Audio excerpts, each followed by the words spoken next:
Welcome to another brand new episode of Undisputed Nerds. I am your host. See, I was thinking about this the other day, actually. Fake Senpai Zane. How do you feel about Shinobi Zane? You know, like a ninja, Shinobi. Right.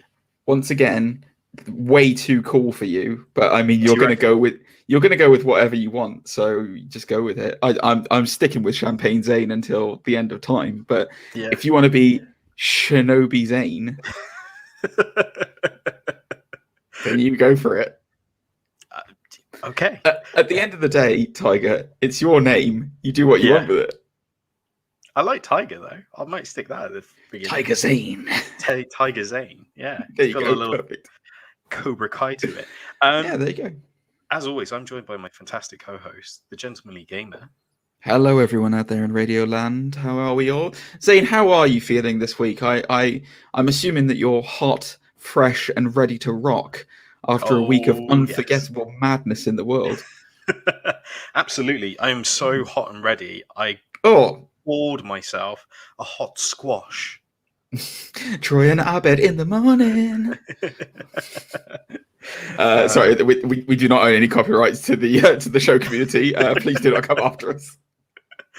But you could check this out on YouTube if you haven't already. We're doing this live on YouTube as we speak. So if you're listening to this on the recorded version on your favorite podcast platform, make sure to drop by our YouTube channel. You can see our glorious faces. Well, Zane's glorious face and my yogurt bin bag filled face. Anyway, moving on, guys. Sorry, I've just killed Zane already. It's like 2 minutes of the show. Anyway, guys, yes, it's been a crazy week. I've been regaling myself with work, unfortunately, but also the glories of Squid Game, which has come out this week. But we're not going to cover Squid Game because it's so hot right now, and that's not what we're about. So what we're going to do. What we're going to do is we're going to talk about Bond this week. We're going to go into some.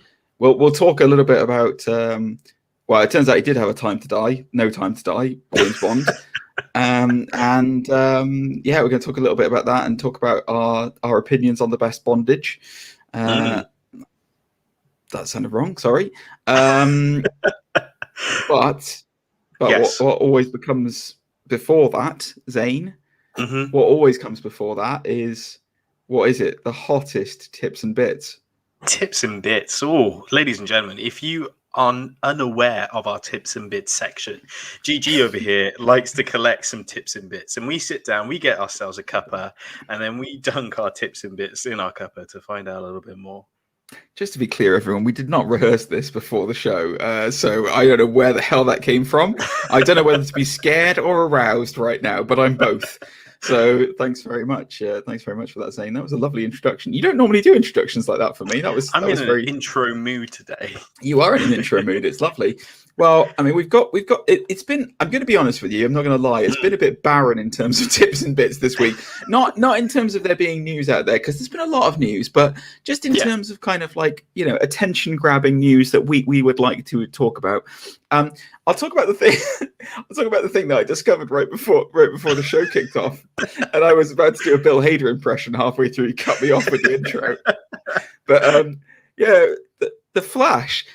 So it's widely known for our long-term listeners on this show that I am not a fan of Ezra Miller in any shape or form, being the Flash. I don't like him as an actor. Anyway, he is the Flash. There's nothing I can do about it. And there's a new movie that's coming up soon. It's surprisingly titled The Flash, and it's got Keaton in it, so that's exciting. But I didn't realize that it's being directed by Andy Muschietti, who is the same guy who directed the It films until Zane looked at me with just what I can only describe as absolute disgust and said, "Yeah, he's been directing it for a while." I'm like, okay, cool. That's not the news I wanted to talk about. It just came as news to me. It's news to you, yeah. But apparently, Andy Muschietti. So DC is back in its fandom this weekend, and it is this weekend. And Andy Muschietti has dropped a little tease to say that there's a little surprise for DC fandom this Saturday. Speculation as to what that might be. Now, hear me out. Okay. I'm thinking, yeah, Michael Keaton on stage as Beetlejuice. That would be a hell of a surprise, wouldn't it?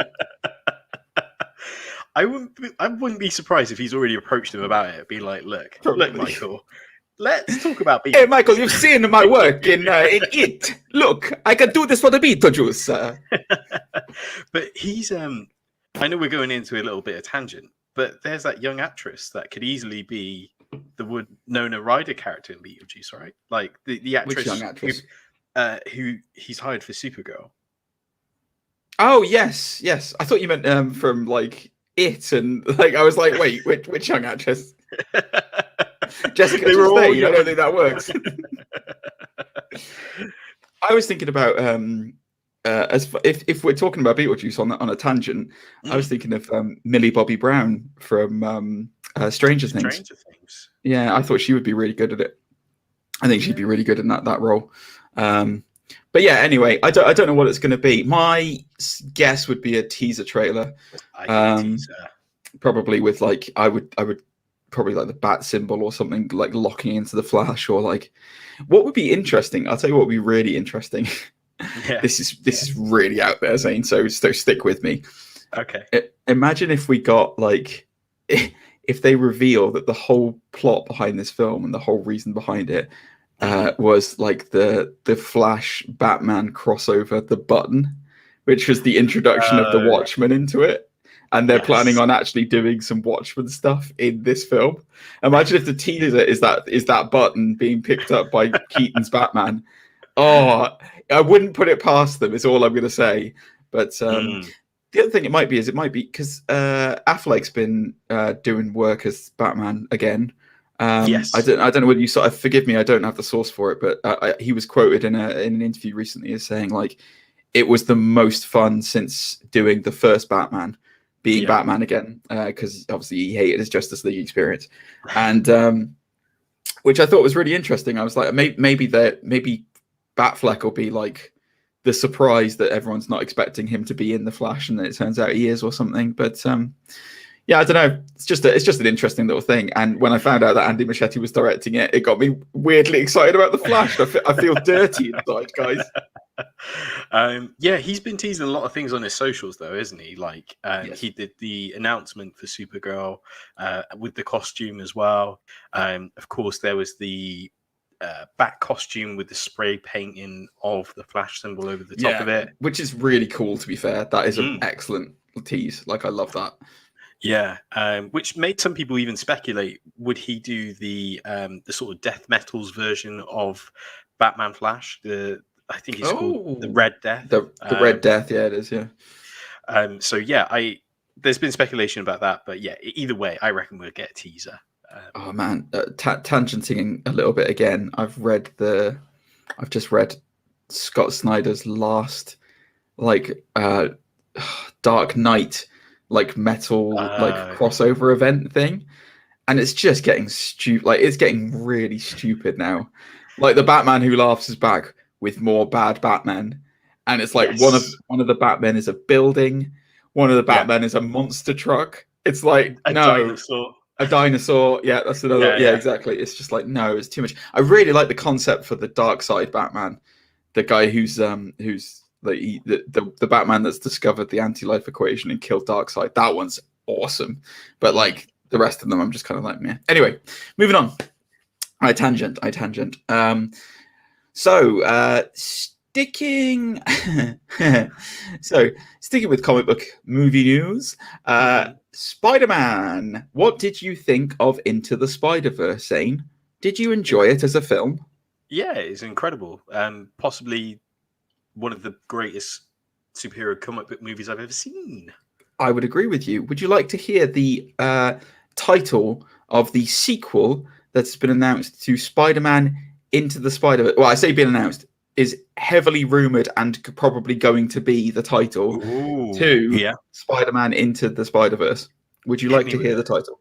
Yes. All right, so this is via a Cosmic Circus.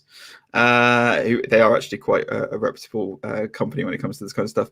Yeah. The sequel to Spider-Man Into the Spider-Verse is going to be Spider-Man Across the Spider-Verse. Ah. I mean, it's cool. Like, I mean, it's better than the comic book version, which was like Spider-Man Geddon. Yeah, Spider-Geddon. Yeah. Yeah. It's I think it makes a lot of sense because it fits very well into Sony's current Spider-Man theme around Homecoming or Home, because it's always been Homecoming or Far From Home or No Way Home now. So it would make sense if they're literally going to do Into the Spider-Verse, Across the Spider-Verse, Out the Bum of the Spider-Verse. You know, that would be the third one. Obviously, Universe. Yeah. That's the damp squib of an ending of it, unfortunately. But even so, excited for this. Yeah, it's going to be really interesting to see where they go with it. You know, since the first movie came out, like Miles has become a household name now. Like he's, you know, action figures and everything else, lunch boxes. So yeah, it'd be really interesting to see where they go story wise with that. Yeah. So have you heard some of the stuff that's actually been announced for it? Like some of the things that's pretty much been confirmed to be happening in the film. Have you heard any of the plot details about it? No. So the specific details are still on the wraps, but the follow-up has been confirmed to feature many more incarnations of the wall-crawling hero. So Spider-Ham, Spider-Man Noir, and Spurdur, the robot Japanese manga Spider-Man, are expected to return. This is the interesting thing. The rumor is that the villain is going to be Jonathan Owen, aka Spot. Oh. Yeah. Okay. And recently, Insecure star Issa Rae was added to the cast as Jessica Drew, aka Spider-Woman. Oh, nice. So it sounds like we are going to be getting Spider-Woman in this sequel. Yeah, interesting with Spot. I guess it would kind of make sense because his powers are, he generates dimensional portals on his body. Yeah. That's his whole deal. So, look, I mean, if anyone can make a villain properly intimidating, it's this set of people who did Into the Spider-Verse, because Kingpin was genuinely quite scary in that film. It was really good. Yeah. So yeah, I'm super stoked for it. I can't wait. So 2022, guys, it's coming. 2022 is going to be a big year for a lot of stuff. Yeah, man, we've got a lot of stuff coming out next year. Of comic book movies coming out. Bearing in mind, like Doctor Strange is coming out in like February, is it next year? Is it January, February? Multiverse of Madness, I think, is coming out very early next year. Yeah. Oh, it's going to be a good one. Speaking of films that are supposed to be coming out soon and are Marvel related, the biggest news out of this week, the hugest news that I'm dropping in right in the middle of the news because I'm a rebel. Oh. It is confirmed. There has been a lot of rumors this week. Well, not this week, but there has been a lot of rumors after the end of Guardians of the Galaxy 2 that the incredibly overpowered in the comics Adam Warlock would be making his debut in the MCU. And it has been confirmed that Will Poulter will be playing Adam Warlock in Guardians of the Galaxy Volume 3. Will Poulter is known for a lot of things, probably best known for the film Maze Runner. He's been in a load of other stuff as well. I always get him confused with Cameron Monaghan, who is Cal in Jedi Fallen Order. It's very difficult. I can see that. I do get the two confused. So there was a bunch of rumors about it at the beginning of the week. He's also in Detroit as well. Will Poulter, that's also what he's probably well known for. He's been in everything. He's got one of those faces where it's like, oh, that guy. It's one of those people where you can't place the name. It was rumored at the beginning of the week, and then James Gunn came out on Twitter to say it's basically to confirm that there's been all these rumors, but I can officially say welcome to the family, Will Poulter, blah blah blah blah. Oh, nice. So this is where it gets interesting, because they're bringing Adam Warlock in right after they've just destroyed all the Infinity Stones. And Adam Warlock is most prominently associated with the Soul Stone. That is that is his jam. Like, that's where it's all about in the comics. So how they're going to introduce him and what he's going to be like, I'm very interested to see. Obviously, we know he's with that perfect society people. I can't remember what their names are now, but he's in that cocoon. He's in the Warlock cocoon that we recognize from the books. Thoughts on how he might fit into everything? I think it might be, if memory serves me right, there was a scientist, I think it's called like the Ultimate Creation or something along those lines. And basically, I think this will tie in with like Rocket's past as well, because there's this whole sort of rumor rolling around that this movie will tie into Rocket's past, and we find out how he was genetically engineered and everything else. And I guess in just rumors, again, trying to piece what I've heard, I imagine like they'll meet this crazy scientist who is all about pushing evolution, because Adam Warlock is supposed to be like the most evolved full version of man, and is like cosmic Jesus to an extent. Basically, so I guess it's kind of that kind of story. What they do for him in the future is what I'm probably more interested in, because I imagine that they'll just take the mick out of him in this, be like your cosmic Jesus. Well, I was thinking about that because it's going to be a weird thing, because don't forget Thor and the Asgardians are going to be in this as well, because it was technically dubbed the Asgardians of the Galaxy, and it's I'm wondering if they're going to do like a bit of a rewrite of his character or something like that, and whether he'll be like a god instead of, like evolved, like because Marvel love to.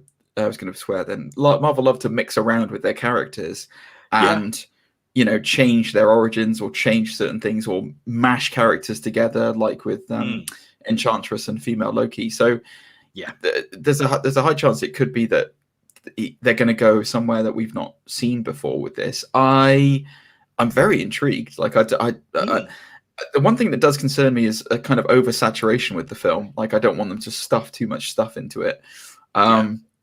It makes me think one of two things. It either makes me think that Thor and the Asgardians are going to be barely featured in this film, and he'll be gone within the first 5 minutes of the movie, or they'll have rewritten it to write in something about Adam Warlock and have some kind of tie to all of this and see how it works. Because it's that old question of why would you put Thor in a Guardians movie if you're not going to use him?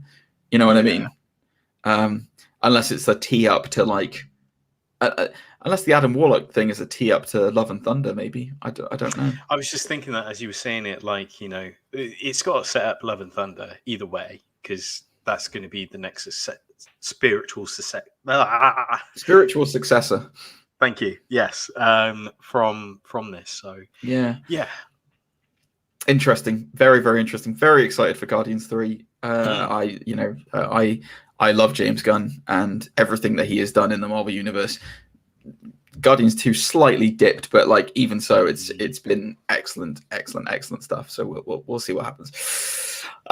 So sticking with Marvel, I'm still leaning into my torturous time of talking about Venom. So we're gonna talk about how. We're going to talk about how the box office has been affected by it over the last week or so. So this is a report that was actually taken from Forbes, looking at some analysis of the money and what has been earned so far from comic book movies this year in light of the pandemic and that side of things. No Time to Die has just arrived on the scene in North America. So this is obviously... There is going to be some impact from that. It will affect things, but we don't know how that is just yet. We're probably going to find out at the end of next week, I would guess. But so Shang-Chi and the Legend of the Ten Rings and Venom, Let There Be Carnage. After just 10 days, the Venom sequel has earned $143 million. Okay. That is higher, to put that into context, That is higher than Black Widow in the same time frame, and it is just $1 million less than Shang-Chi. Wow. So according to Forbes, Let There Be Carnage worldwide has earned $186 million. So that figure I just told you was just based on North America. This is the worldwide one. So this has earned 186 million worldwide. That means it's just days away from hitting 200 million. And while a China release isn't currently planned, there's a good chance Andy Serkis's Fallout will continue to exceed expectations moving forward. So basically, Let There Be Carnage is going to breach 200 million in the pandemic era, which is mental. Yeah. But here's another huge thing, and all credit is due to Similio and Shang-Chi and The Legend of the Ten Rings. Mm-hmm. Phase 4 release has just hit another benchmark at the global box office with $400 million. Wow. So it's earned 400 million. 212 of that 400 million comes from North America, and that international is not the international amount is not to be sniffed at either. Shang-Chi has become the first pandemic era movie to hit 400 million globally without a boost from the Middle Kingdom, so from China and that area, that market. So yeah, huge, like absolutely huge. Shang-Chi is huge, man. It's a big movie. Can you imagine the numbers it would have done? That would have done Captain Marvel numbers pre-pandemic. I think so. Yeah, easily. So excellent news all round, with the exception of Venom. Thoughts on Shang-Chi being the most successful pandemic movie? I'm really happy for it. It's done what Tenet couldn't have that Christopher Nolan. Or Patty Jenkins to that extent with Wonder Woman. Or Patty Jenkins. She got done over, man. She got done over with 1984. I'm just saying it now. Anyway, yeah, sorry. Thoughts on Shang-Chi? Yeah, I'm really happy for it because I really enjoyed that movie and it deserves all the accolades because it is fantastic. And I'm really excited for it to come to Disney Plus as well, to rewatch it, which I believe is this November. Yes, I think so. Black Widow's out now on Disney Plus, isn't it? Officially, like you don't have to have premiere access anymore. That's right. Yeah, it's free to everyone. Yeah. No, I think it's fantastic. Look, that film is an excellent film. I said it when we reviewed it. Kind of lost its way a little bit towards the end, but the majority of it was fantastic. That first half alone is amazing. It's well worth going to the cinema, and it makes me happy to see that the cinema is making money again, even if it's not the same levels that we saw before pandemic. This is still great. You know, this is still great to see, and it just goes to prove that there is still life in the cinema. Yeah, so it's fantastic. As my segues are incredible. Speaking of life, The Matrix Resurrections, bringing things back to life. There was an interview. So this is a piece of news that I dropped in. This is a very interesting interview that came up. So Entertainment Weekly were talking to Yahya Abdul-Mateen II, who has obviously confirmed since the release of The Matrix Resurrections trailer that he is playing Morpheus. Yeah. Now, you and I are going to talk about this because I'm going to read through what his quotes were, and then we'll do some speculation bits afterwards because it is fascinating. So I'll read the whole article. So Entertainment Weekly recently spoke to the actor about picking up where Fishburne left off, and the Aquaman and the Lost Kingdom star made it clear he doesn't plan to do an imitation. And I quote, "Lawrence already did what had to be done. I think what the script provided was a new narrative and some new opportunities that did make room within the Matrix universe for a new Morpheus." Ooh. The site asked if the Matrix video game, which is considered canon, affected his performance in any way, especially as the character died there. However, he made it clear that it didn't, and that he'd be BSing if he said otherwise. Another quote from Yahya, "This is definitely a different... This is where it gets interesting. This is definitely a different iteration of the character," the actor continued. "I play a character who's definitely aware of the history of the Matrix and the history of Morpheus. This character is on a journey of self-discovery. There's a lot in our story that's about growth, defining your own path. Morpheus isn't exempt from that. What the viewers will come to understand is that there are many rules of the Matrix. Age, appearance, the things we identify as real can be manipulated in that world. The Matrix is where anything is possible." Ooh. So, do you want to hear my theory? Hit me with it. So, as soon as I read this, I was like, this is definitely what's happening. So, The Matrix is all about projecting your digital image of your mental self, or whatever you want to call it, however you want to phrase it. There's nothing to say that that image can't be manipulated. I think, so she has been confirmed to be in it. So Jada Pinkett Smith, I think it's Niobe.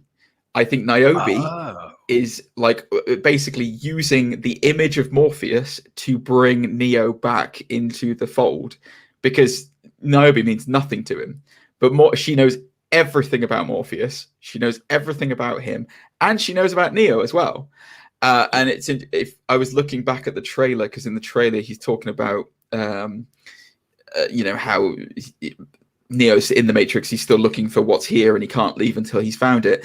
And then she does he does like a kind of weird spin kick, and I'm pretty sure that Niobe does the same spin kick in Reloaded.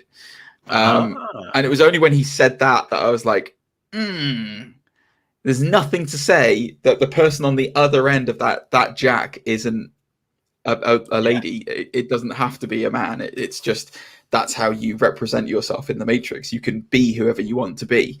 And that was one of the whole things about the first one, was that, the Wachowskis at the time, they didn't feel like they were the people they were in their own skin.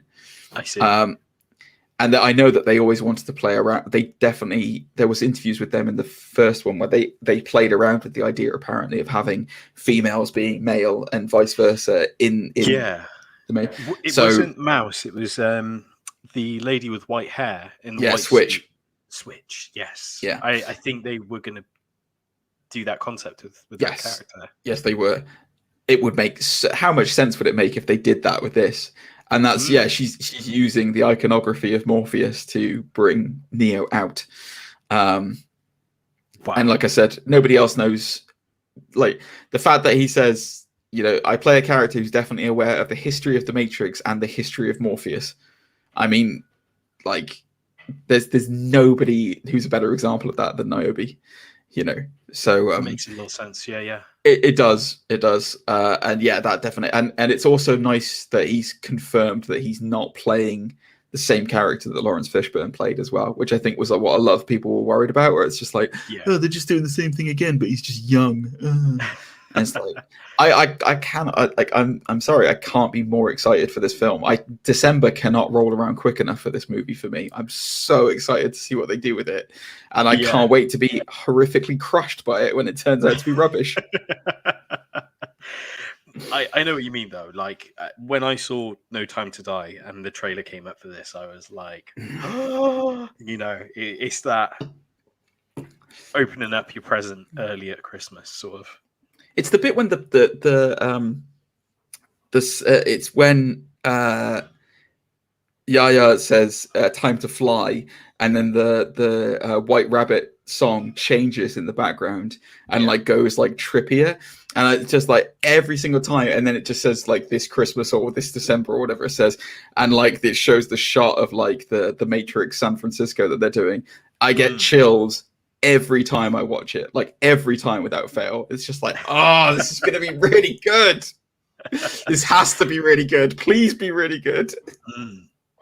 So anyway, we'll see. But that's all the news I had for this week. I'm sure we'll cover a lot of tips and bits next week because of fandom, because there will be a whole bucket load of news to talk about next week. Absolutely. Just some honorable mentions. There have been some reviews out this week for Ghostbusters Afterlife and also for Dune, both of which seem to have gotten absolutely glowing reviews. So excitement levels are peaking for that as well, especially Dune. I can't wait to see, or Dune, or June, or Dune, or June, or however you say it. I have more of a struggle saying the lead actor's name. I know it's Charlemagne. I'm trying to think of the first Charlemagne. one. Charlemagne. Timothy Charlemagne. You have more problems saying Timothy than you do Charlemagne. What are you talking about? Is it Timothy Charlemagne? Yeah, it is. Yeah, why are you struggling saying Timothy? Timothy. Timothy to my thigh. Well, this is a different podcast altogether. To my knee, to my thigh. That's the podcast my dad wrote a porno. That's what that podcast is. You don't need to. He's going to be Willy Wonka on. Yeah. Oh, Timothy Charlemagne. Yeah, not your dad. I thought you meant. No, I thought. I don't know if you've ever heard. Have you ever seen that podcast before, Zane? Or I've heard that of podcast? It.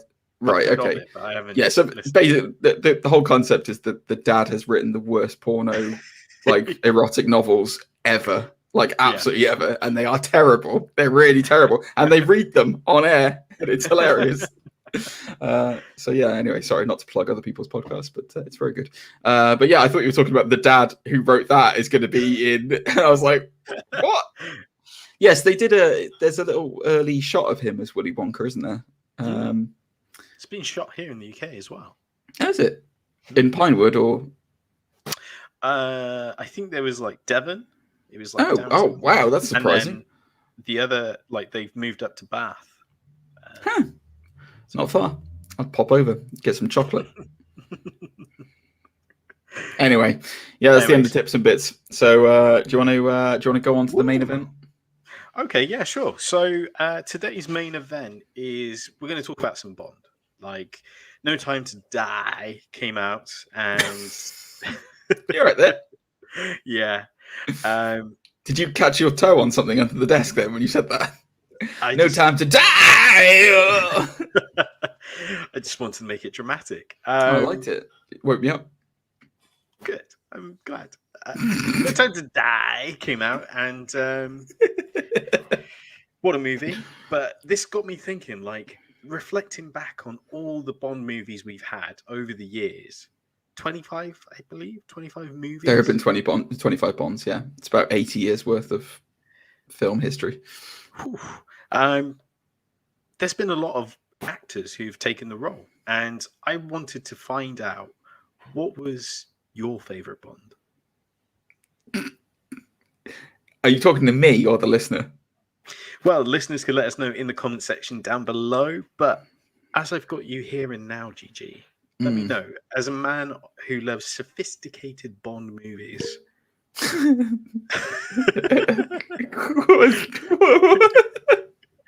yeah, that's what I put on my business cards. It's on your CV. Yeah. Gentlemanly gamer, man who appreciates sophisticated Bond. Yeah, it's interesting. I was guesting on a friend of the show, Cine Gamers, who's on Twitch, and we had a podcast talking about Bond over the years and looking at not the best Bond, but actually looking at the films of Bond and the evolution of it over time. It's fascinating. Bond is a worldwide phenomenon, but is also a British institution, much in the same way as kind of Doctor Who is.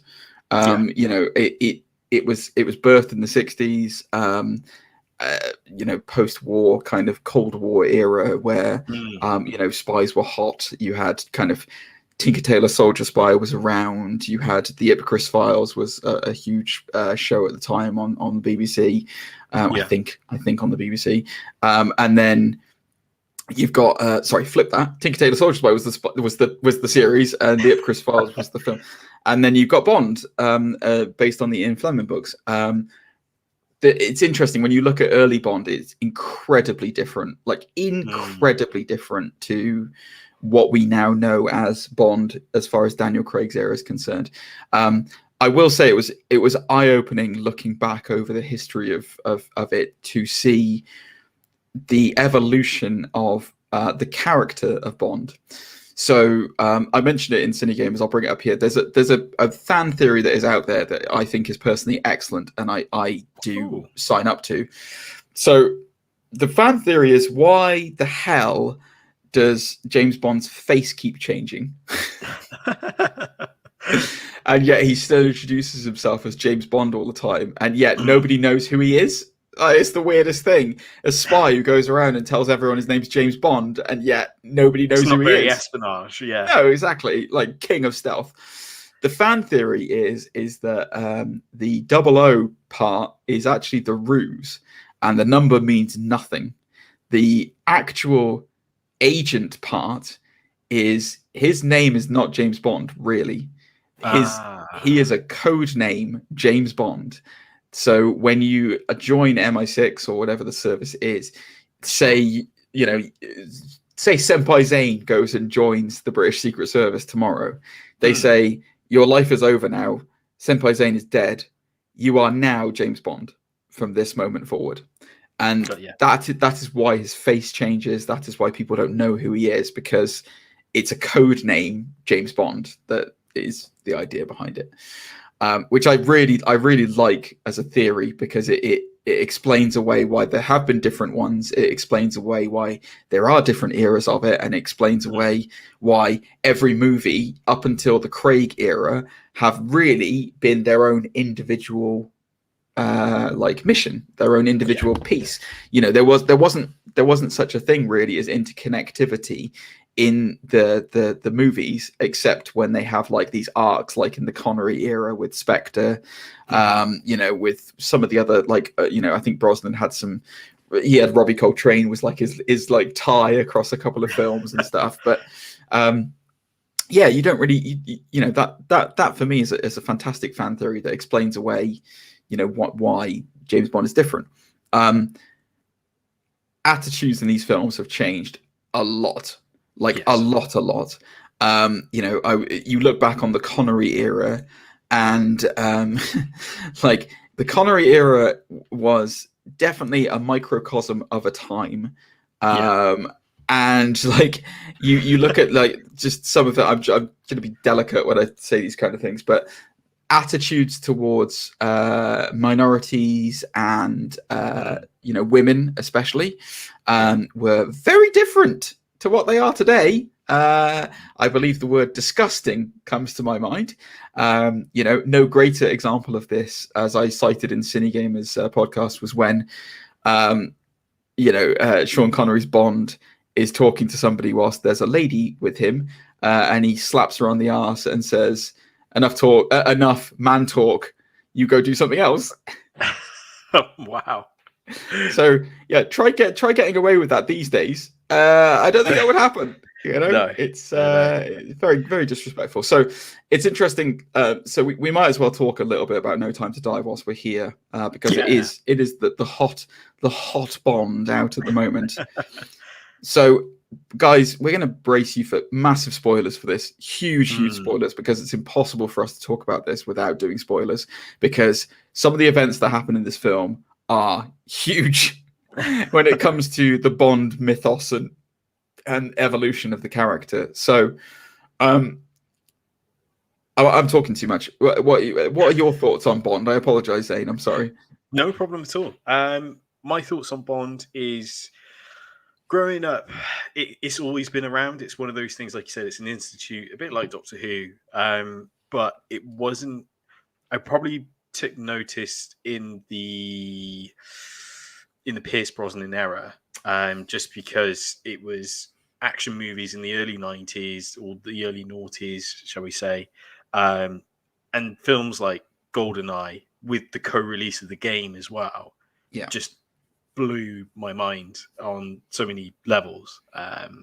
Then we had that sort of weird era of other movie franchises flipping the script on it. So things like the Bourne series was like, here's the espionage thing you've known for decades and years, but let's do it this way. Bourne was both good and bad for Bond. Bourne really so the thing that put a nail in the coffin of previous Bond was Die Another Day, which was such a terrible. It was a really bad movie. I mean, there's no justifying it. It was really bad, really, really bad. And Madonna theme tune was not good. None of it was good. Halle Berry's performance, Diamond Face. Yeah, Diamond. That was great. Yeah, that was all good. And what's the guy's name? What's his name? Steve, isn't it Steven something? Oh, that's going to drive me absolutely. Plays as the main villain. Yes, the guy who played it's Toby Stevens, isn't it? It's Toby Stevens. I'm pretty sure. Yeah. It is Toby Stevens. I'm sure of it. Let me just double check that. 1 second. He is Maggie Smith's son. Did you know that? I didn't know that. I know, it's crazy, right? It is Toby Stevens, yeah. Yeah. So, I'm going to say this right now as well, by the way, guys. This does not one. So I'm going to tangent a little bit, Zane, because there's two things that I want to talk about. So number one, whilst we're talking about Toby Stevens, that man is a fantastic actor, phenomenal actor, and he does not get enough credit for being a phenomenal actor. Have you ever seen the TV series Black Sails? Yes, I have. It is fantastic. If there are people out here who are interested in pirating or are interested in Treasure Island, go and but with a very adult twist, go and watch Black Sails, because it is 4 series of just unbelievably incredible acting and action that is just I mean, like I started watching it during pandemic era, and I got it, the first couple of episodes are a bit of a slog, but then once you get past it and get into like the second half of season 1, I just binged the entire 4 series, and it's so good, and the relationships on it are so good, and he is phenomenal in it. Absolutely incredible. So yeah, Toby Stevens does not get enough credit as an actor. So go and watch Black Sails, guys, because it's amazing. Or Lost in Space, which he's also in on Netflix, which is actually quite good. The other thing I was going to talk to you about, whilst we're just on a side note from Bond for the moment, what are your thoughts on Russell T Davies coming back to Doctor Who? I'm very excited. I am very excited too. I'm very excited. I know. And here's the weird thing. At the time, like towards the end of his run, I know a lot of people like, this is very soap opera, like, you know, drama. I'm kind of looking forward to that now. I'm excited because he's been away from it for so long. Like, he's been gone from it for 16 years. No, not 16 years. Sorry, that's a lie. 11 years. 11 years he's been gone from it. Yeah. He left in 2010 with David Tennant. But 11 years is a long time. There's a lot of ideas he might have had in 11 years, you know, and it's going to be with a new actor, like a completely new Doctor and a completely new companion. Like, it's completely fresh. And I'm like, this is going to be amazing. I do think it's going to be the guy that I said to you off podcast, that the Years and Years guy. Ollie, so yeah, him. I do think it's going to be him, because he loves, like, Russell T Davies got on record saying he loves him, like absolutely adores him. So he did a show on Channel 4 here in the UK, and it starred him, that actor, didn't it? And Russell T Davies has a history of working with the same actors again, doesn't he? Because he worked with David Tennant in Casanova. And I think he worked with Eccleston on something else. I think I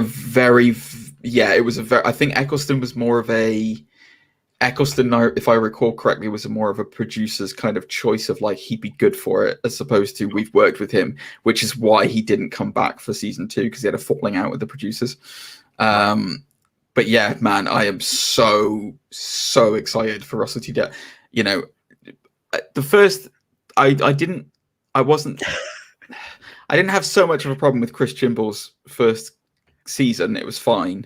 His second season wasn't great, and it didn't get better. And I feel sorry for Jodie Whittaker, because she's a good Doctor. It's just she's been given really bad material to work with. It's the same as Capaldi, where it's like Capaldi's first couple of seasons were terrible. I will say, by the way, in the same vein that I was saying about Black Sails, if you haven't seen Peter Capaldi's last season as Doctor Who, it is some of the finest work of Doctor Who I have ever seen, and I am a big Doctor Who fan. Certainly of the modern era, maybe not of the older era, but his run with Bill as his companion, so good, like so good, so on point. It was good.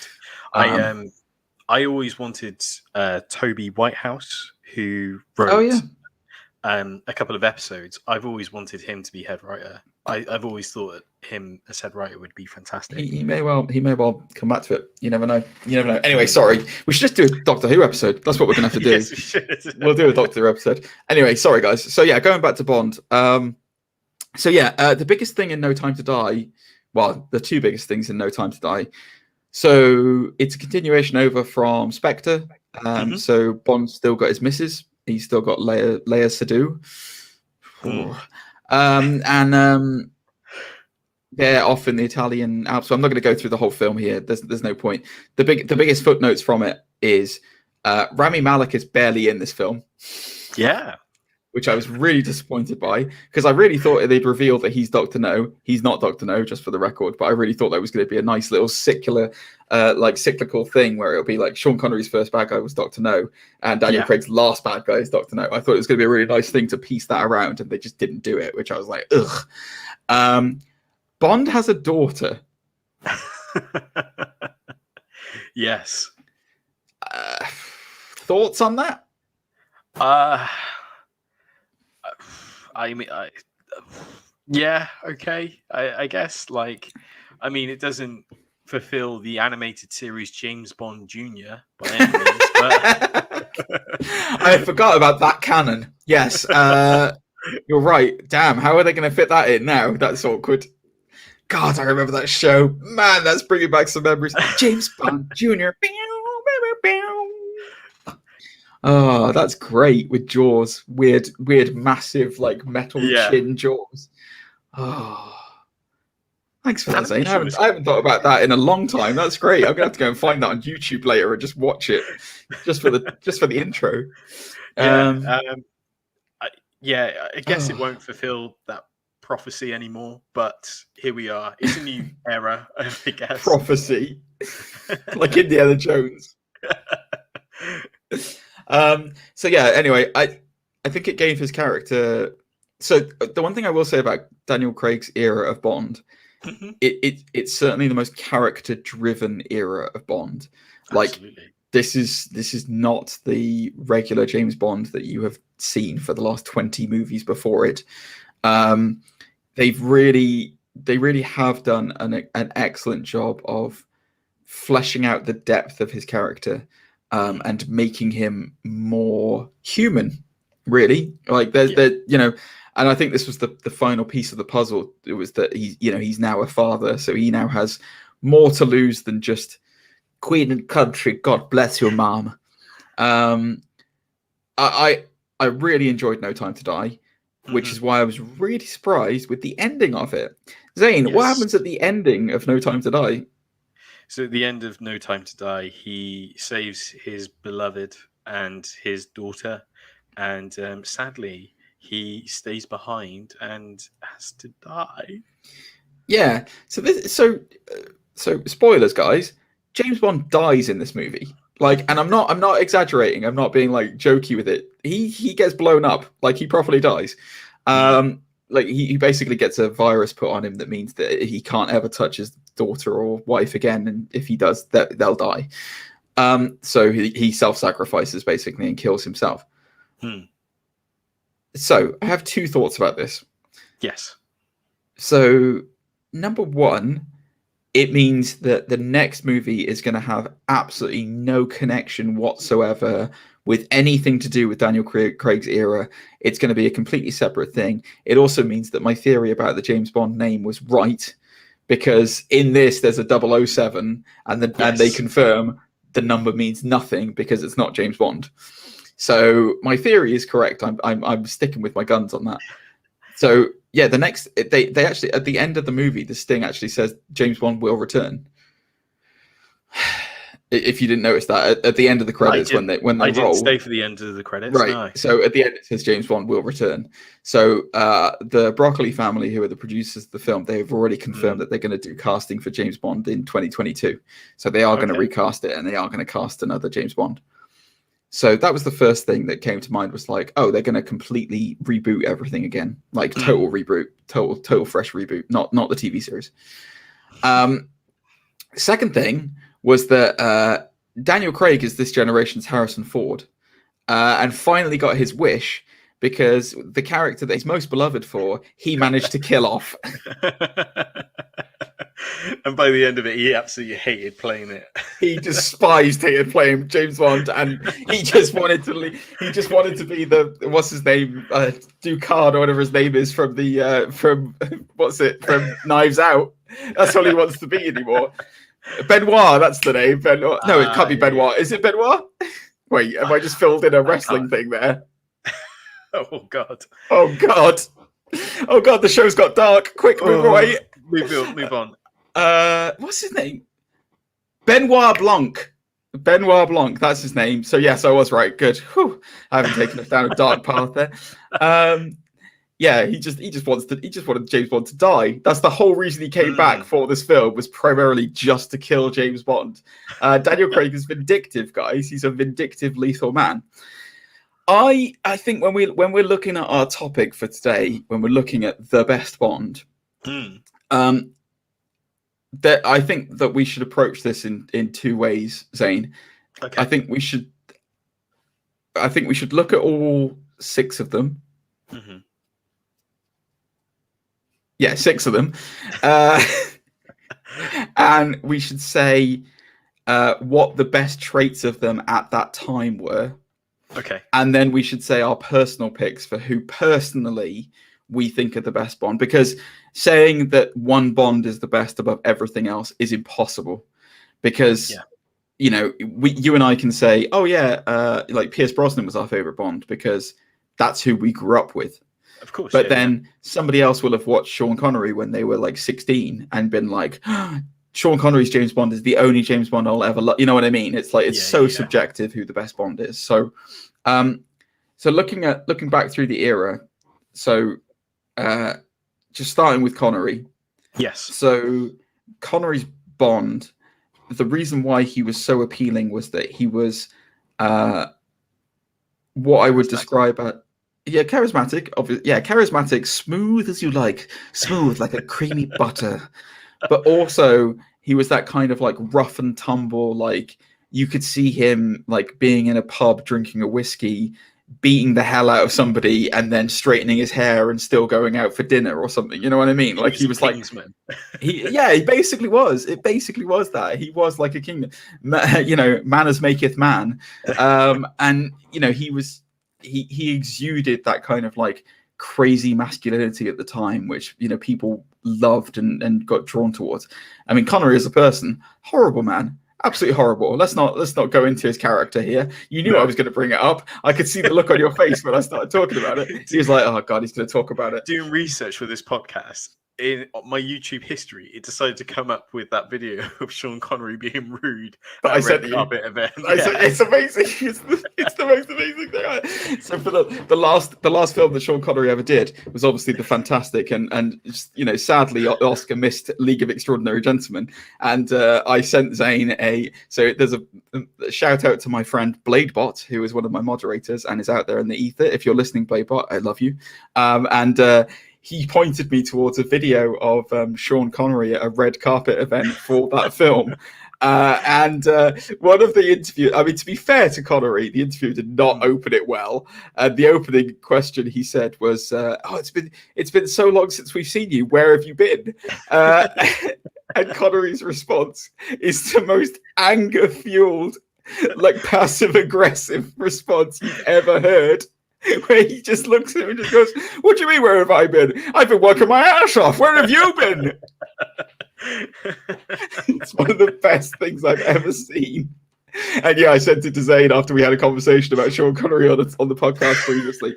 But yeah, that's my memories of Sean Connery, not as Bond, but as an angry, raging man on the red carpet. But yeah, I think, look, if Connery's the blueprint for Bond. If it wasn't Connery, there wouldn't be a Bond in modern day.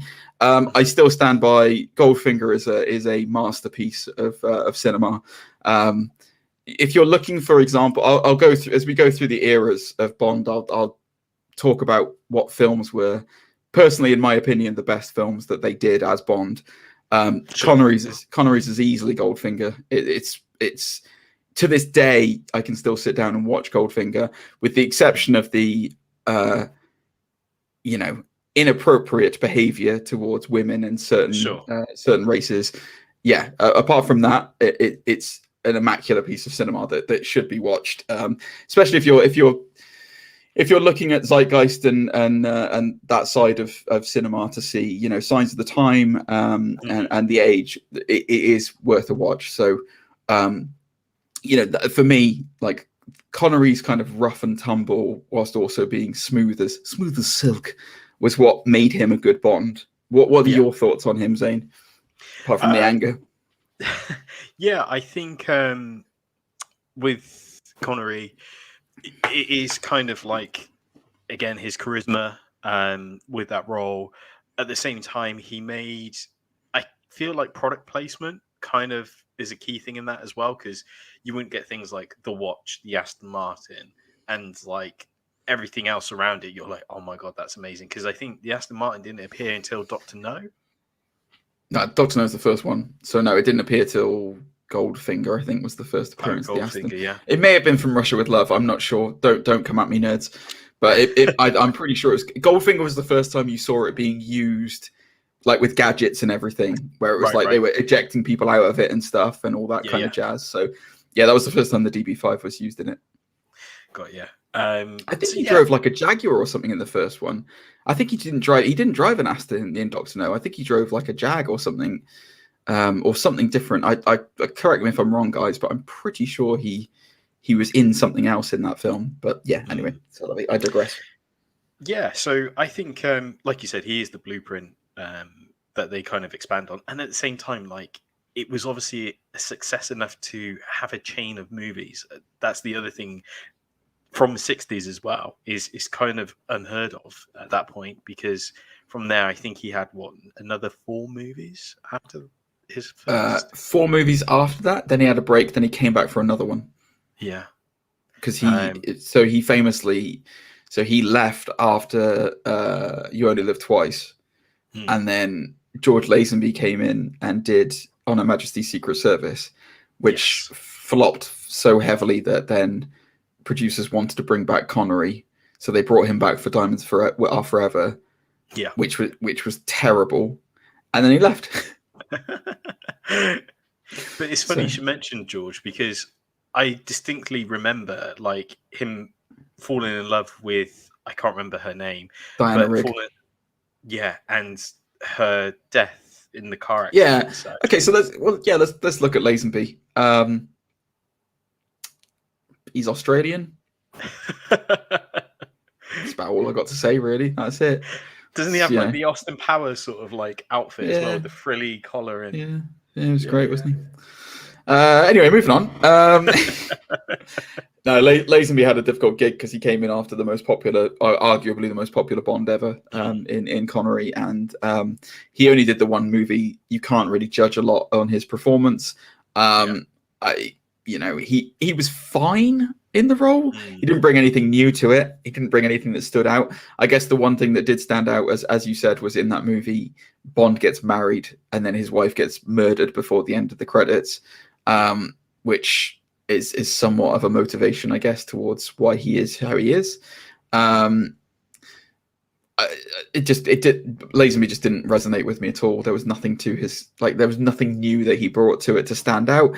You could argue he didn't have enough time to stand out, but you look at that versus someone we'll talk about a bit later on in terms of like short tenures as Bond, who have made a hell of an impact since, and it's like, well, he's kind of, Lazenby's kind of the forgotten Bond, which is probably where he belongs right now, to be honest with you. I don't know what your thoughts are. If you can tell me a redeeming feature of Lazenby, then please do, Zane. It's crazy because that's the only thing I remember from that film is his wife dying. Like, I mean, the concept of Bond having a wife is always so distant because, again, you see him as a ladies' man. But the fact that there's this one movie where he actually has a wife, and like you said, is dead before the credits roll. The only other thing I remember from that is a lady, he's wearing a kilt at one point, and a lady lifts his kilt and writes her room number or something with lipstick on his inner thigh at the dinner table. And he looks really awkward. And somebody asks him, "Is there a problem, so and so, so and so?" Because he's using a fake name. And Bond looks at him and just goes, "Just a slight stiffness coming on." And I'm like, oh, wow. Why would you say that? Like, what is that? that is today's equivalent of just going, "I'm getting a hard one at the table, lady. Do you mind?" Apologies for our young listeners. Anyway, moving on. So, not my favorite, but one of my favorite people in the world. We then come to Roger Moore. After Sean Connery came back for a brief stint, Roger Moore took over. Oh, by the way, George Lazenby's best movie is On Her Majesty's Secret Service because it's the only one he did. So there you go. Roger Moore's tenure as Bond. Now, this is interesting, and it was really interesting talking about it with Cine as well. What a weird time Roger Moore had as Bond. So he was Bond from the 70s, pretty much throughout all of the 80s, ending just shy of the end of the 80s when Timothy Dalton would come in. So I say easily, critically speaking, his best movie is Live and Let Die, which really? Critically speaking, and it's incredible. Have you seen Live and Let Die recently? It's I almost swore it's great. Actually. Oh, it's so good. So it was around the time that blaxploitation pictures were a big thing. You had Shaft out there. You had some other things, and Bond. Bond. What we see of Bond over the decades is it's very good at leaning into zeitgeist. It leans into things that are popular at the time. It either does it with good results or with very bad results, which we kind of see later on with things like Die Another Day, where it almost becomes a parody of itself. But Live and Let Die is fantastic. Leaning into a lot of what makes the Bond character great, and his ability to adapt to circumstance and situations. It's got some of the most memorable Bond characters in it, like Baron Samedi, I can never say his name, who's the voodoo guy with the face paint. It's got the guy with the mechanical arm who he tries to crush Bond's head. The bad guy in it, the way the bad guy dies in it is still memorable to me to this day because it's one of the most ridiculous but brilliant ways he dies ever, which is Bond's got these weird gas pellets that explode. And he puts the guy underwater, puts a gas pellet in his mouth and triggers it. And then the guy turns into a balloon and flies up into the stratosphere and explodes. It's great. Fantastic. The thing that's sad for me about this is probably Roger Moore's only really serious stint as Bond. Because after this movie, they started to lean into comedy a lot more. Like it became a lot more slapsticky, punny comedy. Yeah, which was what Roger Moore kind of excelled at as Bond, because he hadn't done anything before that. All the Bond actors don't. It's an interesting. Maybe we'll save that conversation to the end. Actually, just remind me. Just say the Saint to me at the end. Okay, if you remember. Yeah. An honorable mention should be given to not for your eyes only. Oh God, The Spy Who Loved Me, which is another Roger Moore film. So the reason why I love The Spy Who Loved Me is it is jokey, but it has a raft of amazing crazy gadgets in it. Like for instance, the Lotus Elise or Esprit, I can't remember which is, that can go underwater and turn into a submarine. Exactly. Yeah. Everyone remembers it. You see, it's great. It's the introduction of Jaws. It's the first time you ever see Jaws in that film. The Bond girl in that is amazing. Barbara Bach she's a very talented lady. And it's got cool underwater sub bases and submarine bases and all this other kind of stuff. It's a great film. It's definitely, if you don't watch Live and Let Die, watch The Spy Who Loved Me. I almost said the Austin Powers one then. Watch The Spy Who Loved Me, because that's a great Roger Moore follow up. I think Roger Moore was all about comedy. Roger Moore was all about keeping Bond lighthearted and lovable. But not really it wasn't really character driven love. It was more this is a jokey kind of fun Bond. What did you think of Moore as Bond? I really liked, like you said, it's the comedy side of things more than anything, isn't it? Because he's kind of it's almost like he lives in this wacky world of where there's I always think of this speedboat chase scene where it goes across land and it's chased by all these sheriffs and stuff. It's just kind of it's so wacky. I've said it before and I'll say it again. You have had 6 different Bonds. You've had 70 years worth of heritage, but there is nobody, and I mean nobody, who could pull off a hover gondola like Roger Moore. Yes. Gosh, I didn't remember that, but wow. Yeah, he makes it his own. Yeah, it was a crazy time, and at the same time, there's been some iconic sort of characters, like you say, like Jaws. I remember the is it Grace Kelly Jones character?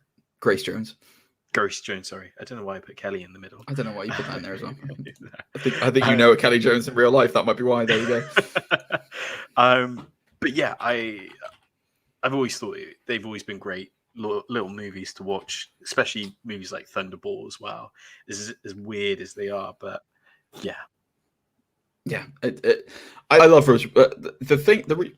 Excuse me, sorry, I had a bit of windy pops. My apologies. The reason I love Roger Moore is not necessarily for being Bond, although he was a Bond for the time. He was fine. Yeah. It is what it is. He kept the franchise going. I love him because he was an incredible human being, and he was a UNICEF ambassador for most of basically his whole life after Bond. He raised more money for charity than pretty much any ambassador they had. And he was just a lovely human being, and he is a loss to the world.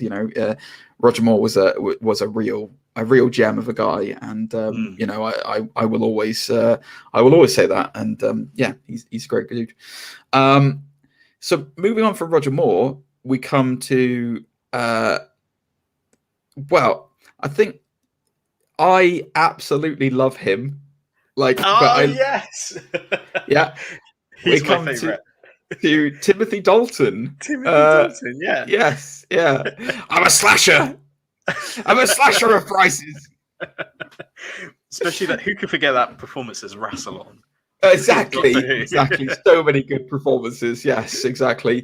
My favorite. I don't actually. I think his favorite performance of mine is, like I was saying, is Mr. Skinner in Hot Fuzz. That's my favorite performance. Yeah. When he gets the church steeple through his chin. That's a particular good moment for me. Timothy Dalton. I've said this in other things. He was a Bond ahead of his time. So if Timothy Dalton was Bond today, he would be the Daniel Craig Bond. It was a rough and tumble, really violently aggressive Bond that we got in the 80s. The Living Daylights was kind of the bridge between Roger Moore's jokiness and into what we would come to know Bond as. The Living Daylights was a really good film. It is a really good Bond film. Timothy Dalton he started off playing it suave, but then got a little bit kind of more aggressive as Bond went on. And then in License to Kill, they just let it all out, and it's as some of the scenes in that are properly horrible even today. I think Dalton's Bond was an excellent mix of pure aggression mixed with that suaveness that you kind of had in the Sean Connery era. Timothy Dalton is a fantastic actor as well, and he's incredibly underrated in so many things that he's in. And he's just a really nice guy as well. He's another really nice guy who plays Bond. What are your thoughts on Dalton? Dalton was growing up. License to Kill was my favorite before we got to kind of Pierce Brosnan. Really?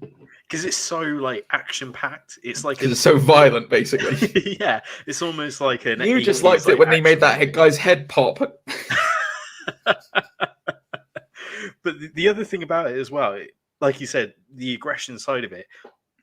I always remember him being the angry Bond. No matter what situation he was in, he would fight and shout his way out. Even if he was trapped in a cockpit of a helicopter, I just remember him almost I agree with you 100%. It's interesting as well. This goes back to what I was saying. We'll come to it again in the future, but it goes back to what I was saying about Bond adapting with the times, because The Living Daylights came out just after, in the 80s, it was after A View to a Kill, I think, not very long after A View to a Kill. And there was a bit of a kind of identity crisis around it. And then if you notice, The next film is License to Kill, and you look at that era in Hollywood and what films came out around that time. So in terms of kind of like action movies, which Bond fell into, you had Total Recall, you had RoboCop, you had Die Hard.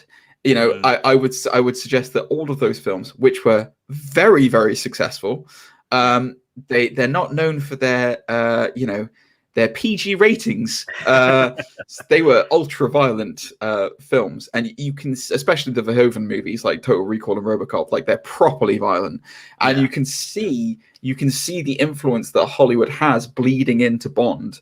You know, whether it's through comedy, whether it's through violence and aggression, whatever it might be. Like you can see it through the eras. I think that Dalton was excellent. I think unfortunately, it was after the second film. There was the big dispute over licensing rights and MGM issues and all this other kind of stuff. So and also, unfortunately, due to the 15 certificate that License to Kill had, it meant that License to Kill was the worst performing Bond ever. Was it really? In North America? In North America, yes, it was the worst performing Bond ever. And that basically pulled the plug on Timothy Dalton's tenure as Bond. If you're looking for a good Bond movie, it sounds like you would pick License to Kill. I would pick Living Daylights. I think it showcases him better as Bond, but either of his films are great. Like he was fantastic. So yeah, would you agree with me on that? Or yeah, definitely. It's been a while since I've seen them, to be fair. But I remember License to Kill more than probably anything else prior to that. Cool. Yeah, I love Timothy Dalton. Moving on, we come to glorious Pierce. The architect. The architect.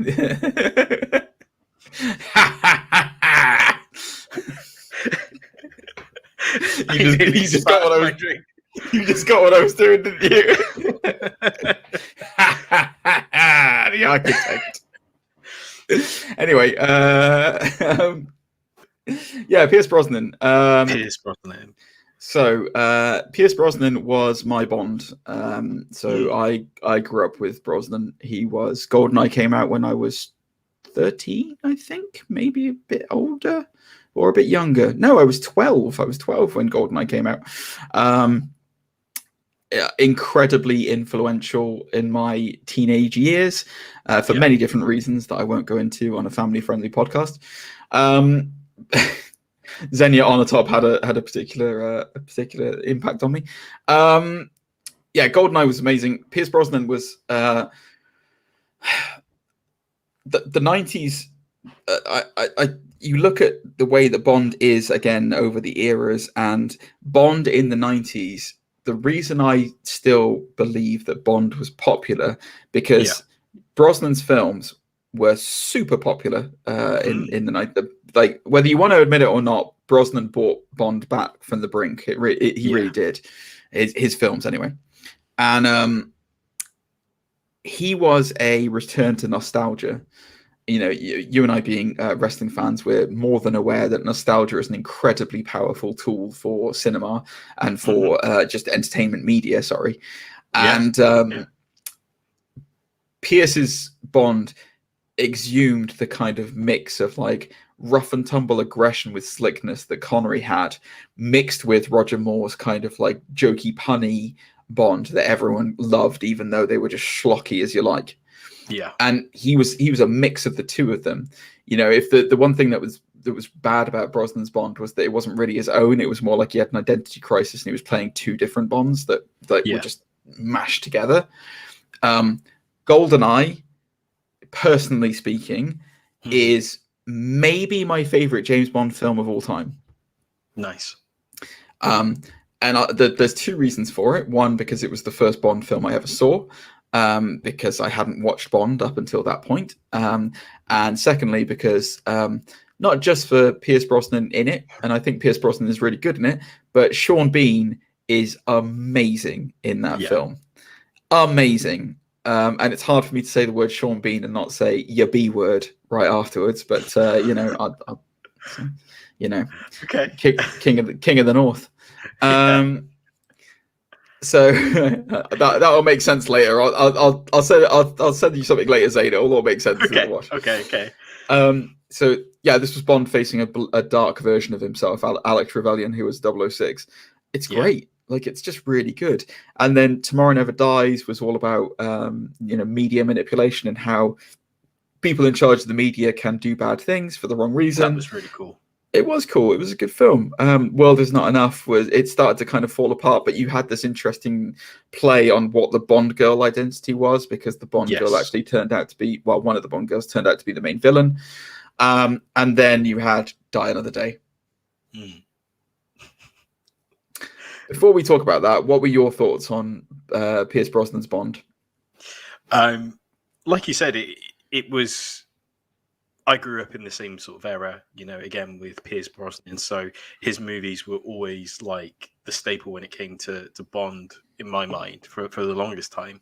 So like you said, one of my earliest memories is one of the opening sequences where he jumps out of the building with a briefcase and kind of like bungees using like, some sheets and stuff.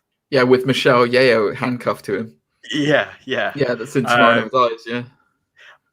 Again, like I can't really remember seeing something like that unless it was like, Die Hard. But of course, you could always tell the green screen. I've never seen it where it had multiple shots of someone jumping out of a building, like the way it did. It's a good point. The one thing that I didn't bring up previously was about it, like in this podcast or another, was the stunts involved in Bond and how amazing the stunts were, and they were always this big bombast. Like the beginning of GoldenEye is especially poignant for that, where you get the guy bungee jumping off the dam, and it's such an incredible like sight just to see, because they really did it. It's not like it's not CGI. It's actually somebody doing that, and it's like, man, that is wild. That's properly crazy. That for Tomorrow Never Dies, which you're talking about, I really like for the motorbike chase. So after that bit, Michelle Yeoh and Pierce go on a motorbike being chased by helicopters and stuff. But they're handcuffed to each other, so that one of them's holding one. Like at one point, they kind of like, she's like that, kind of like with her arm backwards, and he's staring. And then at one point, she goes behind him, and then they're both like controlling one arm each on the motorbike. And it's such a cool idea. I'm glad that you're the kind of same with me in terms of that era of Bond and that kind of thing. Die Another Day. Let's have a conversation about Die Another Day. Yeah. So Die Another Day was supposed to be the big 20th movie birthday for Bond. Wow. I think it's number 20. It's the 20th movie. And it was also like, I think it was at the time, it was like 60 years of Bond or something like that. I think it was around the same birthday date. It was actually like 60 years of Bond, and it was the 20th movie. So it was this big thing. I think if it's safe to say that it was a wet fart of a movie, it wasn't good, despite having excellent casting in it. And you forget how many excellent people were in this. We mentioned Toby Stephens earlier on. You've got Rosamund Pike is in this. Yeah. And it's like, okay, yeah, why didn't it work? Well, okay. I think it really became a parody of itself at this point in time. It had been going that way with you mentioned it earlier on, but the product placement became more of a problem, I think, than a solution. It's still a problem to this day, really. I mean, it still is. You still get it in the Daniel Craig movies, but you've got sponsored BMW cars that Bond's driving. You've got all these other, Sony Ericsson phones and yeah, exactly. And it just got to the point where it's like, oh yeah, how far can we go with this? Oh, let's have an invisible car. Woo, what a great idea. Oh yeah, let's have the bad guy be able to change his face into anyone, including changing his race and all genetic. And it's like, no. Let's have Bond outrace the sun. Okay, cool. And then weird surf scene where he's surfing. Yeah, it's just awful. It's just awful. It's not a good film. So as far as as far as the Brosnan era of Bond is concerned, GoldenEye is still. I stand by my statement when I say GoldenEye to this day is still an excellent film. Still really good. Like Sean Bean is amazing in it. Like the tank scene is amazing when he drives through the streets of Russia in the tank. It's just so good. You know, the whole intro bit with him and 006 working together to do that damn thing is still so good. Like all of it is it's just excellent. Like it's a really good film. Go and watch Goldeneye if you haven't already. Absolutely. And then we're up to date with old Danny Craigie boy. Yeah. So in between Die Another Day and Casino Royale, Bourne happened. Yes. It rewrote the rules when it comes to spy movies because suddenly it was gritty and real and hard hitting, and it was like, oh wow, we want all our movies to be like this. This is really cool.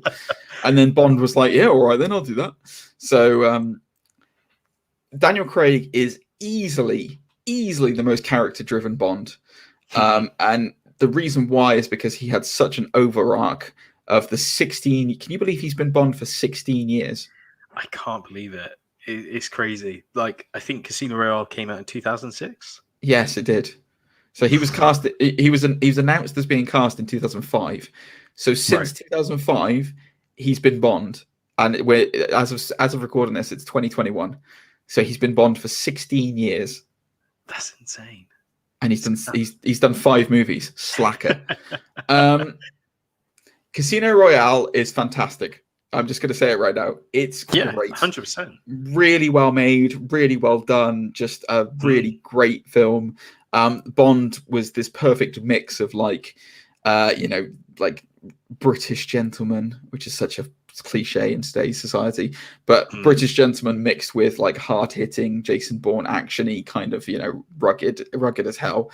Man, what a man! Oh, come out the sea in your tiny briefs, you sexy man! Oh, God, look at him!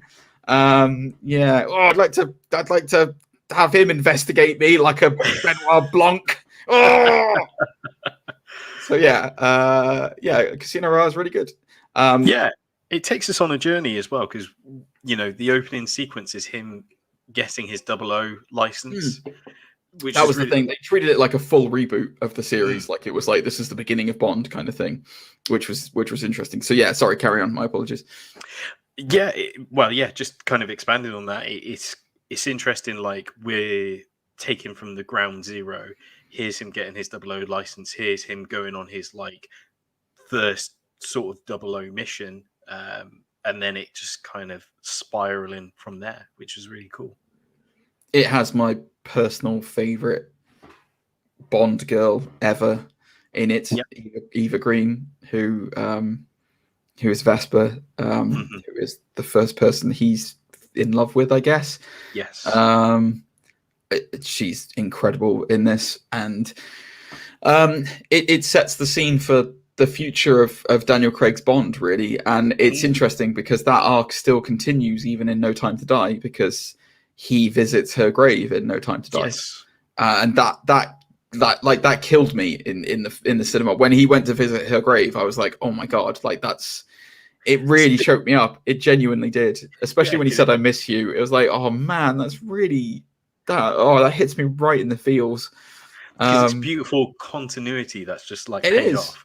It is, and it's like this is a human person. Like this is a human guy who misses somebody who he was very deeply in love with, and it's it's tragic. It's interesting when you look at Bond because of Craig's era of Bond, it was very up and down. Because like Casino Royale is great, Quantum of Solace is terrible, like really bad film. Tell me right now, Zane, one memorable scene from Quantum of Solace. I could tell you plenty because I actually really like Quantum of Solace. Sorry, where's my leave button? Where's my exit button? Guys, I need to get out of here. I'm sorry, guys. I'm gonna leave, and he's gonna tell you about Quantum of Solace. All right, I'll see you later, guys. Yeah, all right, I'm going now. See you later. I'll see you later. Bye. So with Quantum of Solace, there's a great action sequence where Bond is being chased, and to cut a long story short, the chase sequence ends as Bond is like tied to this rope, and he has to flip halfway down and grab this gun and get the hitman at the same time. It's amazing. Like I absolutely love it. Oh, I think someone's maybe not. Has he finished? Is he talking about Quantum of Solace yet? Has he finished? Yeah, I'm back, everyone. Finished. I'm back. I left. I went to the shops. I'm glad you like Quantum of Solace, Zane. That's great. You're the only person who does, so that's fantastic. Yeah, well done. Yeah. At least now we know what your name is going to be. Quantum of Zane. Yes! Please make your name that. Please. Or just Quantum Zane, even better. Quantum Zane would be even better. Oh my god, that would be the best thing ever. Yes, okay, fine. I did not like Quantum of Solace. I thought it was a terrible film. Skyfall, in contrast, I loved. I thought it was great. I think that's my favorite, hands down. Like, I really like Quantum of Solace because, like you said, it's the part 2 of Casino Royale. It plays into it straight away. But Skyfall is incredible. Skyfall's incredible for 2 reasons. One, because it's the like Casino Royale was the beginning of everything, and then Quantum was the continuation of everything. But Skyfall is the first film where it's like, no, Craig is Bond, and this is Craig's cast. This is Craig's Moneypenny. This is Craig's M. This is where it solidifies itself as like, this is now, he is Bond. Like, this is it. The second reason Skyfall is amazing is because Javier Bardem's bad guy in that is unbelievably brilliant. Like, he's so good. There is a monologue scene that he does when he introduces himself, where he talks about rats and coconuts, and oh my god, it is one of the most amazingly haunting yet brilliantly delivered speeches in cinema history. It's fantastic, guys. Can I ask you what you thought of Spectre? I don't think it's that memorable. If anything, I think it's a little bit of a disappointment in comparison to, say, Skyfall. Yes. I mean, I would agree.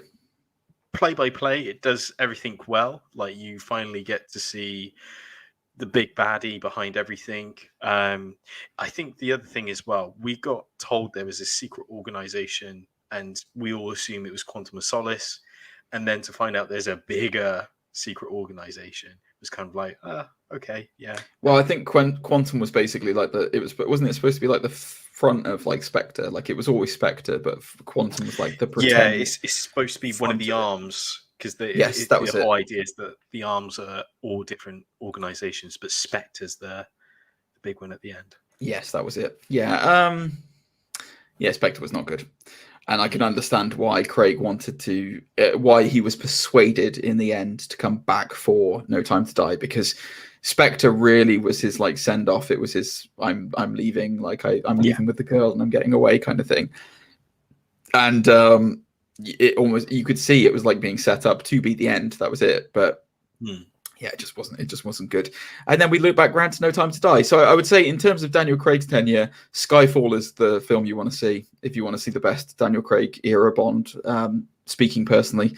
As far as Bonds that are my personal favorite, it's a really hard thing to pick, because Pierce Brosnan is my Bond in the sense of he's the one I grew up watching, and I remember vividly his films because I loved them when I was young.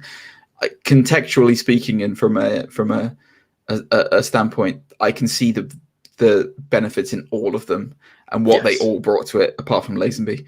But I can see that all of them, like poor little, like ugly stepchild Lazenby, just getting kicked out. Like, not you! Can you imagine his Quantum of Solace? Yeah. Oh God. Wow. Now we're talking. But yeah, I think. What about you, Zane? What's your Bond? I would have. You know what? Years ago, I would have said Timothy Dalton, hands down. But I think these last couple of years, especially since Skyfall, I think it is Daniel Craig. Yeah, I think Craig is, for somebody who was so derived when he became Bond, and really hated, like he was really hated when he became Bond. He is knocked out of the park completely. No Time to Die. Whilst we haven't done a full review of it this week, guys, and we're probably not. We don't really. I think everyone's doing reviews of No Time to Die, and we just thought it would be nice to do something slightly different this week and look at the legacy of Bond. I think it's a really incredibly cool thing to look back on Bond. You know, you guys can do it in your own time, and as I've said, I've done other shows where I've talked about Bond and the evolution of it, but like the character and where he's going has evolved incredibly over time, including the attitudes towards, you know, like from, you know, very chauvinistic things that he did to women to really very racist things that he did, like disguising himself as an Asian man in You Only Live Twice. We won't go into the controversy of that right now, but you know, it's there's been some real clonkers over time where it's like, no, that's not good. And you see Craig's Bond now, and how, you know, the new 007 is just as formidable as he is. You know, she's amazing. Like, and is an incredible, like, you know, agent in her own right. Absolutely, yeah. I'm of the opinion, you know, there's been a lot of like kind of conversations around a female Bond and everything like that. I personally don't think they should do a female Bond, because I'm 100% with what Daniel Craig said, where he said, why should we have a female Bond? Why are there not female parts being written that are as good as Bond? You know, that's the point of it, is that you don't have to, you know, the Doctor Who works because it can be gender fluid. It doesn't you know, it doesn't matter. But I think having a female Bond, just write a good spy character who's a woman. Like, you don't need Atomic Blonde. Yeah, exactly. You don't need to have a you know, female Jane. You don't have to Jane Bond or whatever. Like, it doesn't have to be that.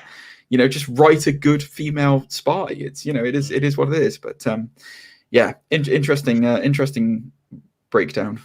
Just to kind of take things back a little bit, you wanted to talk about the Saint. Yeah, I did. That was the thing. So it's speculation for the future. So the next Bond will be kind of like revealed, I guess, next year when they do casting for it. Historically speaking, Bond has always been an unknown actor, because Connery was not known before he became Bond. Lazenby was not known before he became Bond. Roger Moore was not known, apart from in The Saint, before he became Bond. Timothy Dalton was not known. Pierce Brosnan had been in Lawnmower Man, I think, and like I think some other films maybe, but he wasn't. And a TV series, but on the whole, he wasn't well known. Daniel Craig, I would argue, he did Layer Cake, but he was not well known before he became Bond. So do we think they're going to continue? Because there's been so much speculation about, you know, everyone from like Idris Elba to Henry Cavill to all these other people. I personally don't think it'll be any of them, because historically speaking, the producers don't like to go for actors who have already done massive work. And like, they ain't going to cast someone who was Superman. They ain't going to cast someone who was, you know, Wolverine or whoever it might, you know, Hugh Jackman. It's not going to happen. So who do you think might be an unknown-ish actor who might be James Bond? And I am dropping you right in it there, because that is so hard. Oh boy. They're not unknown, but I imagine someone who's like Charlie. Is it Dunham? Charlie Dunham from Sons of Anarchy and The Gentleman. The Gentleman, yeah, Charlie Dunham, yeah. He would have been great. Yeah, I agree with you. He's too well known now, but yeah, he would have been awesome. I was thinking about. I don't know who it would be. I always thought I can't remember what his name is, but he is Robb Stark in Game of Thrones. He's gonna be what the Icarus Superman, Icarus in Eternals. What's his name? Whoever he is, I thought he was always going to be like. I thought he could have been Bond. Like he's got the exact right look for it. I am just having a look now. Hold on a second. Richard Madden, that's it. Yeah, Richard Madden. I always thought he would have been excellent as Bond. It's never going to happen now because he's too well known. But my guess is it will be somebody, and you can quote me on this, somebody who was in the cast of Game of Thrones. That's like 90% of. Listen. It's not what we're talking about here, all right? I'm just calling it now. I think it'll probably be like a young kid who's grown up. Okay. But I think it'll be somebody from Game of Thrones. Who do you think it'll be, ladies and gentlemen? Someone's there screaming, "It's Daniel Radcliffe!" Exactly. Yeah, no, it's Ron Weasley. Zane, should we wrap it up, Zane? Yeah, why not? Thank you so much for listening to this episode about us and our thoughts and views on Bond. It's been a great conversation. Thanks for joining us on this ride. As always, we have all our relevant links in the description down below. Not only does Gigi have his fantastic Twitch, which is Gentlemanly Gamer / Oh, you've already TV. messed it up. I know. I don't know why I did it. Twitch.tv/Gentlemanly Gamer. You can also find me on the gram at Gentlemanly Gamer. Hit me up with any of your comments or opinions about Bond or anything. Well, maybe not anything. I don't really want to know what your opinion on your food this evening was, but even so, if you want to get in touch with me. But yeah, we're at we just hit we're at 318 followers now. Wow. We're growing. The channel's growing, guys. We're getting bigger. Let's keep it going. Amazing. Hopefully. As always, you can follow myself again at senpai_Zane on Instagram. Yeah, I better change things. I want to see Quantum of Zane. Quantum's going to be everywhere now. That's what I want. Also, I've got Undisputed Anime Podcast. This week, we'll probably be talking about Disney and its new direction with anime, oddly, which is really exciting. Interesting stuff. Is that going to be a conversation around Star Wars Visions as well, I would guess? Or that was our last episode, so you can check that out on YouTube and podcast platforms. I mean, yeah, you know that last episode where you talked about Star Wars Visions that I have listened to and I haven't just forgotten to download this week. But Disney are doing some crazy stuff with there's a new IP called Wonderland, which is all the Disney villains at a high school, and they're all men as well, like sexy anime men. So if you do say so yourself. I mean, wait till you see Mufasa. You'll be like, wow. Oh my God, I can't wait. Jesus. Wait, Mufasa wasn't a bad... No. Anyway, moving on. All right, guys. Thank you so much for listening. As always, like, share, subscribe, and we'll no doubt catch you next week where we'll talk about DC fandom. Thanks very much, guys. We'll see you next week. Bye.